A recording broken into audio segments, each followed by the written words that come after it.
Well, good afternoon, everyone, and welcome to Diversity Dialogue celebrating Hispanic and Latinx Heritage Month this year. We are privileged to be joined by a colleague and friend that some folks in the room know, Dr. Herminio Perez. He has a long bio and background, but I'll just give a few highlights. He is currently the Assistant Dean of Student Affairs, Diversity, and Inclusion at Rutgers School of Dental Medicine in New Jersey, of which he's an alum. He also has an MBA in Healthcare Systems from Fairleigh Dickinson University and an EDD, which is an educational doctorate in Leadership and Innovation from NYU. He also serves as an assistant professor in restorative dentistry, and he joined Rutgers in 2008. In addition to his academic and administrative responsibilities, he's a member of the Diversity Leadership Council at Rutgers and co-chairs sections of the Antiracist Taskforce and the university-wide diversity strategic planning process. Of course, he's also a National Board of Trustees member for the Hispanic Dental Association, of which VCU is a proud institutional member. So I have to definitely throw that in there because we're co-coordinating this event this month with our student chapter of the Hispanic Dental Association, which has been very active and robust. So I'm glad to have so many students here in the room with us, as well as our dean in the room with us. And so we'll get right started and have a great conversation with Dr. Perez about his background, about his heritage, about why dentistry, and all those sorts of things. So please help me welcome virtually Dr. Herminio Perez to VCU.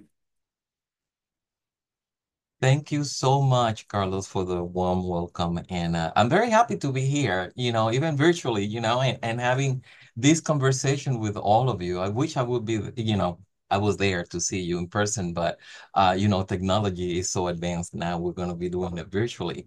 I'm looking forward for this conversation. Awesome. Thank you so much, Herminio. So I think as most folks know, and for those who may not, and I know we have some folks virtually, I'm Carlos Smith. I'm our Associate Dean of Inclusive Excellence, Ethics, and Community Engagement here at VCU. We started Diversity Dialogues really in 2020 virtually to just have these conversations to get to know various folks across the academy, across dental education nationally, and also some of our local folks here at VCU. So I teach ethics and professionalism, and one of the really neat things about ethics is storytelling and narrative. So I always like to ask folks about their personal narrative. So I would love for you to begin by simply sharing your story with us. Where did you grow up, and what influence did your family of origin have on you and many of your life's choices? Wow. Well, I have to say, I was born in Puerto Rico, and I have to say with my Spanish accent. Puerto Rico. I was born and I grew up in there as well. I came here to the United States at a very late age. I don't want to disclose that, but most of my life was in Puerto Rico. Part of my life, meaningful part of my life was in Puerto Rico. I came from a very humble family. Neither of my parents had a formal education. My mother was a traditional Latina housewife, and my father was a marine merchant. That I don't think that people, so many people know about what is that. A marine merchant is a person that works in these ships that trade foods and goods from one place to another. Then he was one of those individuals that he was in there. But what I have to say is that even though that they didn't have a formal education, they instill in me the value of it. And they support as much as they could all my efforts and all my craziness in terms of going to school and doing all of that. Um, I'm a product of a public educational system in Puerto Rico. Uh, I went to the University of Puerto Rico after, elementary, middle, high school, the University of Puerto Rico. Unfortunately, my mom passed away when I was 13 years old. And then the person who took over her role was my godmother. And for the people that are in the audience that are Hispanic, they will understand that Padrinos and madrinas, godfathers and godmothers are the people that take care of you after mom or dad passed away. Then I was extremely lucky to have a beautiful madrina in my life who took care of me during those years. That's beautiful. And I think we've talked about it before. Where are you from in Puerto Rico? Are you from San Juan or where are you from? No, this is another part of my life. I was born in this place called Barrio Obrero, that if we are going to translate in English is workers' neighborhood. Happens to be that during the 60s and the 50s and 60s, in Puerto Rico, they start creating these little communities that it was for people that were really underserved and socioeconomically disadvantaged. Then my family used to live in one of those communities. Awesome. Thank you for that. Shifting gears just a little bit, what was your first exposure to dentistry and what prompted you to pursue a dental career? Well, let me tell you, it was at the age of 6 or 7 approximately, and I still have it on my teeth because it was on my molars, number 19 and number 30. I have a beautiful class one made by that pediatric dentist at that time. And then I didn't get into dentistry, another dentist until the age probably of 12. And it's not like now, like so many of the students have the opportunity to shadow a dentist. For me, that was not an option. I didn't know any dentist, just the one who did the number 19 and 30, and the other one that I saw later in life. But other than that, I didn't have any other interaction with dentistry, but I follow a very blind love for arts and science. And that's what makes me go into dentistry, to be honest with you. I really enjoy what it was to be involved with arts. I really love the sciences and and that was I thought that it was the best way for me to develop my career and to follow my education. Um, and the one that I found that it was the most that combined both of them was dentistry. And I remember during my first year of dental school, we used to have that book by Studderband, that and the title was The Art and Science of Operative Dentistry. And that was the confirmation for me. And I said, oh, that was the one, arts and science, the combination, the arts and science of dentistry. And that's what I have been following at least during the beginning of my education. Yeah. So tell us a little bit about the path to dental school, and what your dental school experience was like at Rutgers. Well, I assume at that point it was maybe UMD&J at that time. But particularly as a person who sits at various intersecting identities, were there any particular expectations of you, you feel, maybe from back home? Or were there expectations that you would succeed or fail, being one of a few or many? I was one of the few in multiple aspects. Now that you were talking about intersectionality, I have to say I'm going to disclose that you can see that I'm Hispanic, I'm a male, and I'm a gay male. Then I have those three areas and underserved too, right? And then I'm brown too. Then I have so many aspects in there in my persona that coming out from let me tell you, I came out of Puerto Rico to go into dental school directly. And then we are dealing with different personalities. We are dealing with different cultures. We are dealing with different, even educational systems, right? Then imagine it was very limited, limited in the sense that the only thing that I knew was my educational system in Puerto Rico, and coming into the United States to this big system and totally different with people that have perceptions, people that have opinions, people that have biases, right? It can create a challenge. It can create a challenge. And more if you're coming from an island that everybody's equal, basically. In there, yes, there are white people, there are black people, there are brown people, but everybody's equal. If we are talking about race and ethnicity, everybody dances the same kind of music. But when you are coming to another place where things are they're using differences not so much in a positive way, just as you are different from this, then it can create a challenge. I have to say that yes, my experience, I have to thank the opportunity that gave me the dental school to be a dental student. I have to say that because they saw the potential in me. There is no system. I have to say that there is no system, no educational system, no organizations, no business that are perfect. It is a matter of this group of individuals to realize that and to work to do those places better, right? Then going back again, thanking and saying thank you for the opportunity. Anywhere else could be Rutgers, it could be at UMDNJ, that is the same thing. It could be at any different school. It can be at all the places that I worked in the past. No place is perfect. Every place has something that they need to improve, they need to enhance, they need to be aware of what they're doing in order to move forward. And then the thing is that, of course, having all those different intersections in my personal life, right? And in me, then it creates some challenges that, thanks God, I was able to overcome and to survive. Awesome.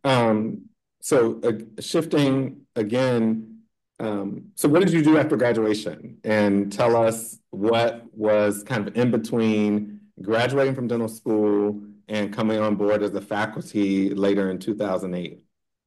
Graduation from dental school was very interesting. I graduated from dental school. I was extremely disadvantaged.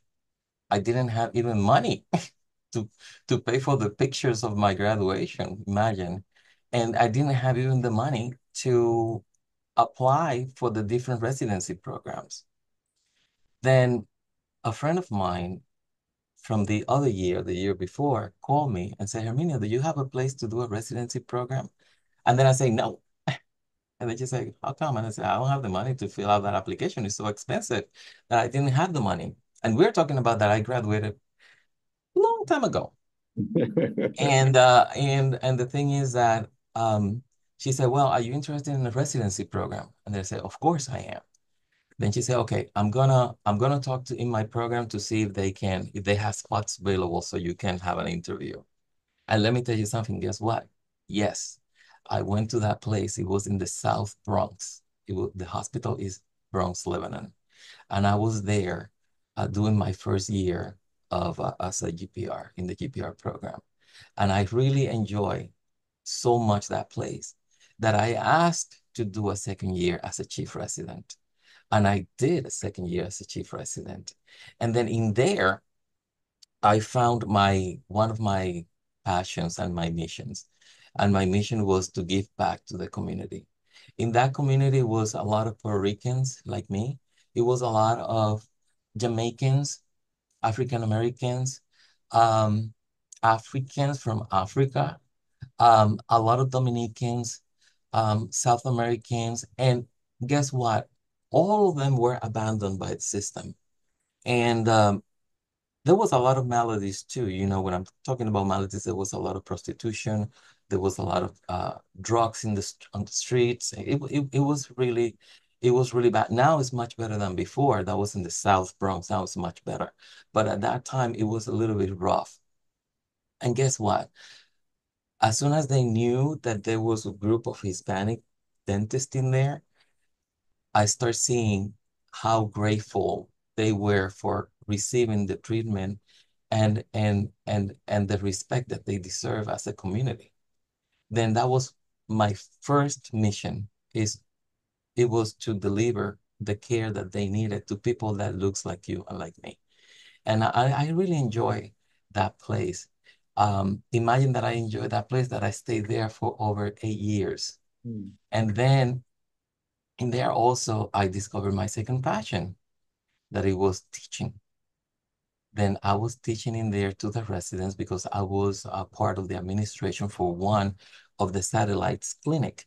At that time, Bronx, Lebanon used to have 8 dental clinics around the South Bronx. And the number of residents was about 50 residents per year.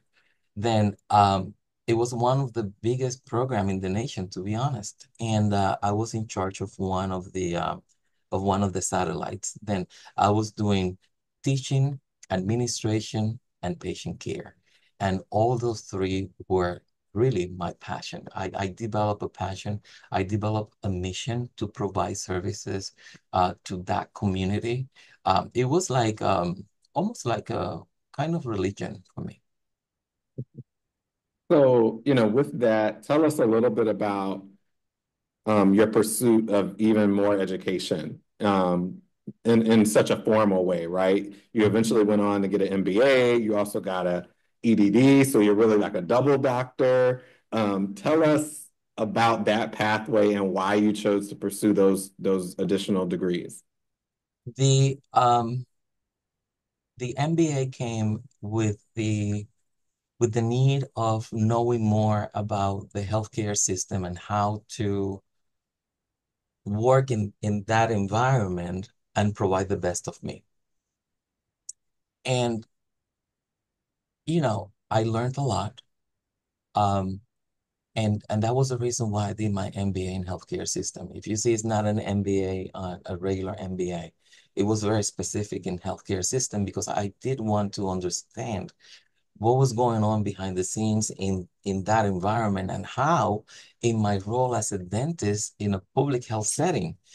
Actually, it was a medical home because I was based on a medical home in which I was one of the services. How I can provide some kind of information, assistance, or whatever it is to make the system much better. And that was the reason why I did an MBA in healthcare. Then, a couple of years later, that I transitioned into education as a full-time.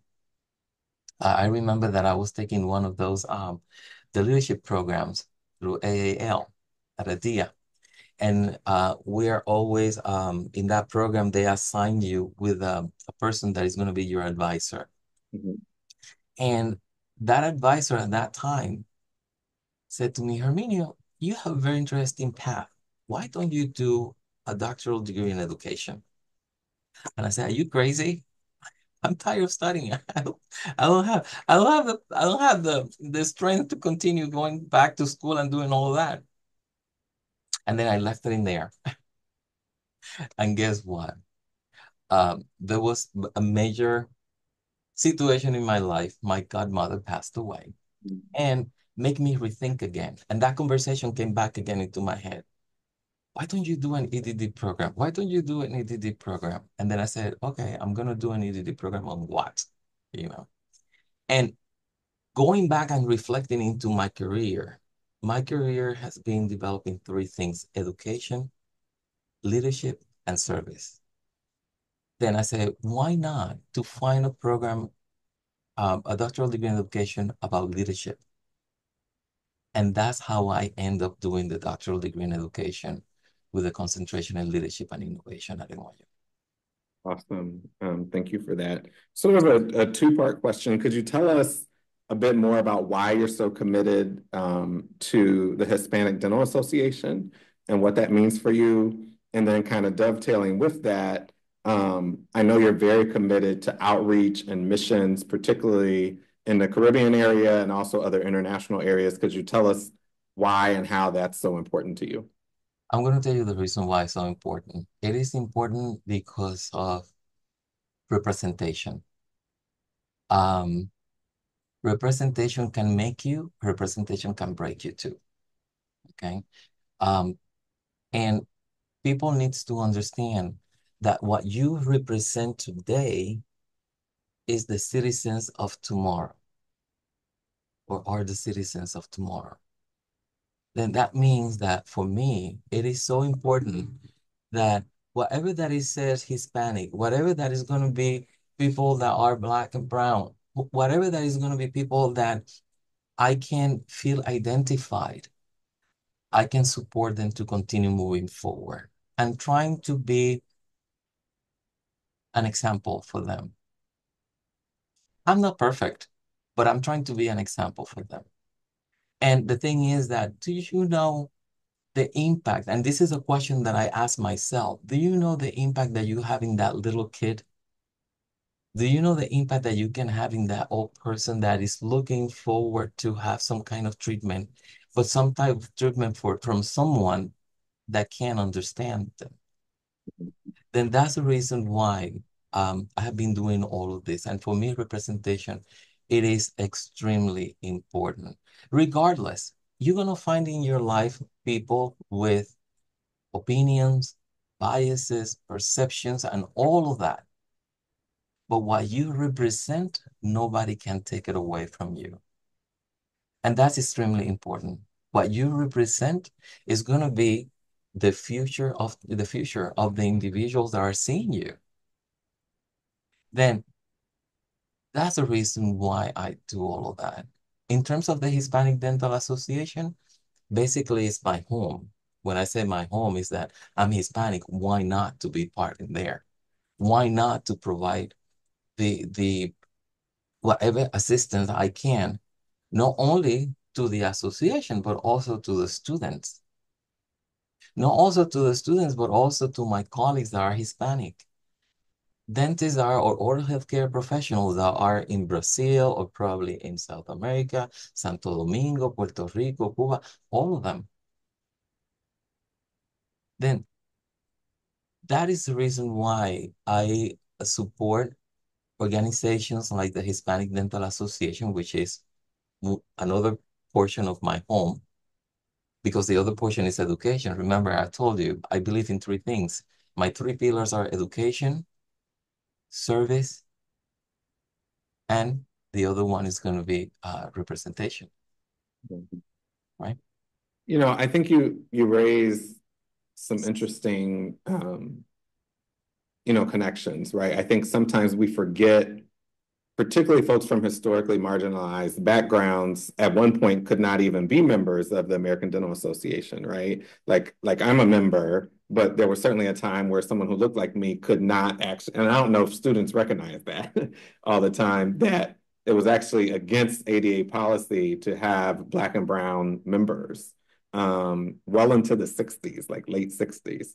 So a lot of times these affinity organizations that are connected more to identity, like the HDA, like the Society of American Indian Dentists, like the NDA, really predate a lot of that because there was no place that you could have been considered a home for you professionally, right?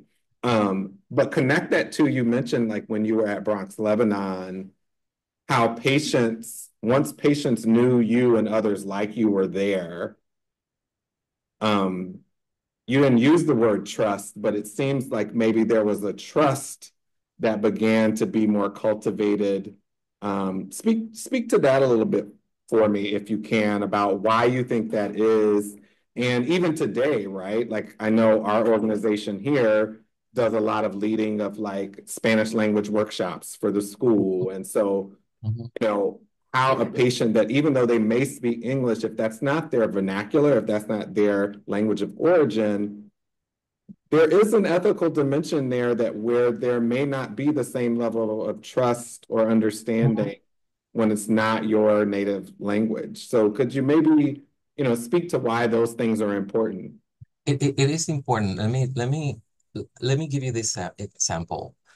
How many times have you walked on the streets and you see somebody that reminds you something or whatever is the reason, and you nod with your head, like trying to greet that person and say hi, right? And probably the only thing it is that probably looks like a family member. Probably it is or black or brown or something in that individual that reminds you something familiar. Then, once you are doing something like that, automatically, not only you're fostering that level of inclusivity, but also you are fostering something more important and more powerful than that, that is going to be belongingness. Then when I was there in Bronx, Lebanon, in the hospital, and I was working with my Puerto Rican peeps and my Dominicans and my South American people and Jamaican, then there was a sense of belongingness. they felt so open to go into that clinic, that dental clinic, and even to stop by and bring jerk chicken, because I ate a lot of jerk chicken during that time, or bring something that it was a pilon. Pilon is like a kind of lollipop, Puerto Rican lollipop. Whatever that it was because they have that sense of belongingness. They have that sense that I can connect with this individual because probably if it hurts on my tooth, I don't know, probably I'm gonna put Vicks Vaporub here on my cheek and I'm gonna feel better. Because Puerto Rican and South American and Hispanic people think that Vicks Vaporub are magical, you know? Then the thing is that I understood all of that because I do it too. Then the thing is that they have that sense of belongingness. They have that sense of somebody will understand me. I can connect with that individual. It's the same that happens in schools. That's the reason why we have organizations, right? That's the reason why your students are Hispanic from the Hispanic Student Dental Association group or the SNDA or even the Indian group, right? They join in there and they create their own groups. They create their own group because they have the need of belongingness. We as a human being, we need to belong somewhere. And that's the reason why. Yeah. I know you've done, I mean, we couldn't really have time to talk about all your work with ADIA, which is the American Dental Education Association, and ADIA and other similar organizations across medicine, optometry, social work, even veterinary medicine have all come together and talked about how there's this lack, particularly of men of color, entering in healthcare fields. And I know you've done some work around that. So could you talk a little bit specifically about your identity as a Latinx male of color? What has been the most rewarding aspect of your career as it relates to identity, and then perhaps the most challenging? The rewarding part. This is a very unique question, and thank you so much for that. In terms of this career, and I have to tell to everyone that dentistry provides you the opportunity to do and to be whoever you want to be. Today, you can be a dentist. Tomorrow, you can go into education and be an educator. The next day, you can work in a private practice, or probably last week you were working in a hospital setting, right? Or you can be working in any company outside, like Listerine or Colgate or whatever company it is. It provides you the opportunity to your knowledge, diversify your knowledge, and the opportunities for you to succeed too. And I think that that's the most rewarding one. The second one, because I'm the kind of person that I need to do different kind of things in order to keep myself like busy, right? The other thing is that having the knowledge and the opportunity to provide that knowledge as a resource for people that really need it. And that's another reason why, in terms of services, I go to the Dominican Republic and I try to provide services to those kids in the sugarcane fields, right? Then that is the rewarding part. The challenging part is that I always said that life is easy, but people complicates everything, right? And life is easy and people complicates everything. Then, once again, the challenging part is that within you and you, just because you are brown, black, having curly hair or whatever it is, or even having an accent, people again have biases, have opinions, they have perceptions. And sometimes those biases, opinions, and perceptions, what it does is that it makes you you have to prove all the time that you are capable to do certain things, right? That's one of the challenge. Yeah. And the second challenge is the lack of mentorship. The lack of mentorship. When you are doing something like that, in order for you to be a mentor, you have to give yourself. And not so many people are able to do that because they always want to grab the power. And the thing is that I'm so sorry that everything is like chiming in here. But the thing is that um, mentorship. I will encourage everyone in the audience that when you have the opportunity to mentor someone, to do it. And more if it looks like you or somebody else, that it brings you good memories. And even it brings you bad memories too, you know. This is not a question I provided ahead of time, so if you don't want to answer, it's okay. Yeah. Not to put you on the spot, but you talked about this notion of proving, proving yourself, Mm-hmm. proving you belong, proving you are worthy, proving you deserve maybe an opportunity, Mm-hmm. particularly even, we could spend all day talking about accent bias and what that raises for people. Do you grow tired of that? Do you grow tired of feeling like you've got to prove yourself all the time? And what are ways that you stay replenished um, and resilient in the fight of just doing your work, right? You're doing your daily work, but then there's this other layer of I've got to prove that I'm worthy of being an assistant dean. I've got to prove that I'm worthy of, being this Puerto Rican that can speak to both issues of inclusion, but I can also speak to you about general dentistry and actual Yes. comprehensive care. Like, Yes. how do you replenish or stay maybe unjaded, if you will? Number one, I'm a human being and I can be frustrated like everybody else. I can get motivated like everybody else. But one of the thing is that I go back again into my mission. If my mission is going to be to serve, if my mission is going to be for me to grow, if my mission is going to, whatever that is going to be to represent, then I use that as the energy that is going to fuel my motivation to continue moving forward. The other thing is that every time that you have in any way that you have to demonstrate or to prove yourself, let me tell you something, is their perception against yours. If you allow that kind of perception to impact you, then you're going to stop doing things. You're going to stop doing things, and then you're going to start believing that you are not worthy.